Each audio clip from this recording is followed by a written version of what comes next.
और 2 कुर्सियां इसलिए कि वो 2 कुर्सियों की परंपरा खुद दिल्ली की मुख्यमंत्री आतिशी मार लेना ने शुरू की है। साथ देना चाहिए 8,500 करोड़ जो केंद्र सरकार ने दिए हैं माँ यमुना की सफाई के लिए।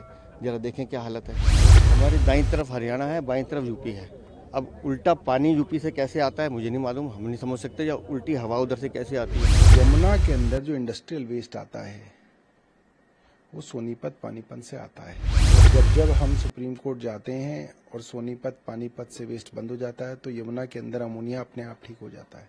दिल्ली बीजेपी अध्यक्ष वीरेंद्र सचदेवा ने हाल ही में यमुना नदी में जहरीले झाग को लेकर आम आदमी पार्टी पर निशाना साधते हुए आप सरकार की नीतियों पर सवाल उठाया था। उन्होंने यमुना की सफाई न हो पाने और प्रदूषण बढ़ने के लिए सीधे तौर पर दिल्ली सरकार को जिम्मेदार ठहराया। इसके जवाब में आम आदमी पार्टी के वरिष्ठ नेता सौरभ भारद्वाज ने तीखी प्रतिक्रिया दी है। सौरभ भारद्वाज ने कहा कि बीजेपी नेताओं को सिर्फ राजनीतिक दिखावा करना आता है, जबकि उनकी सरकार ने यमुना की सफाई के लिए कोई ठोस कदम नहीं उठाए। उन्होंने आरोप लगाया कि केंद्र सरकार और एमसीडी की भूमिका यमुना के प्रदूषण को बढ़ाने में अहम है और बीजेपी अपने ही कर्तव्यों से भाग रही है। उन्होंने वीरेंद्र सचदेवा की यमुना में डुबकी को एक नाटक बताया और कहा कि बीजेपी को इस मुद्दे पर गंभीरता से काम करना चाहिए, न कि सिर्फ दिखावा। अब अरविंद आएंगे तो अच्छा लगेगा हमें। दिल्ली के पूर्व मुख्यमंत्री हैं, अभी ठीक है जमानत पे हैं, लेकिन आना चाहिए उन्हें और हिसाब देना चाहिए 8,500 करोड़ जो केंद्र सरकार ने दिए हैं माँ यमुना की सफाई के लिए। जरा देखें क्या हालत है। चलते हैं दोनों साथ में। मैं कहूँगा उनसे अगर आ जाएं तो एक बार माँ यमुना की हालत जरा नज़दीक जाके देख लें, पता चल जाए कि माँ यमुना के साथ आपने कितना खिलवाड़ किया। हिंदुओं की सनातनों जितना सनातन है उनकी श्रद्धाओं के साथ आपने धोखा किया। पंजाब का आंकड़ा उनकी वेबसाइट पर जाके आतिशी मार लेना देख लें।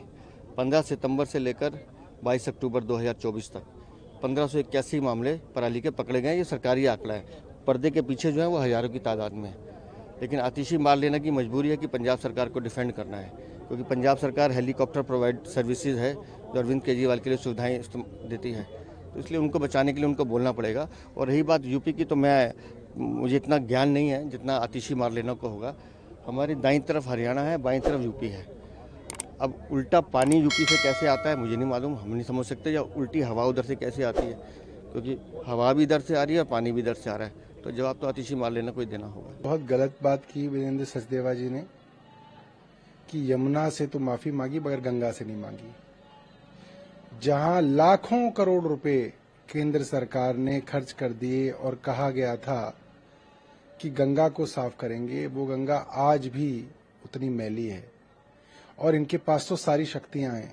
इनके पास तो हरियाणा इनके पास, उत्तर प्रदेश इनके पास, उत्तराखंड इनके पास, बिहार इनके पास। ये तो यमुना को की जगह गंगा को भी जो है पूरा साफ कर सकते थे।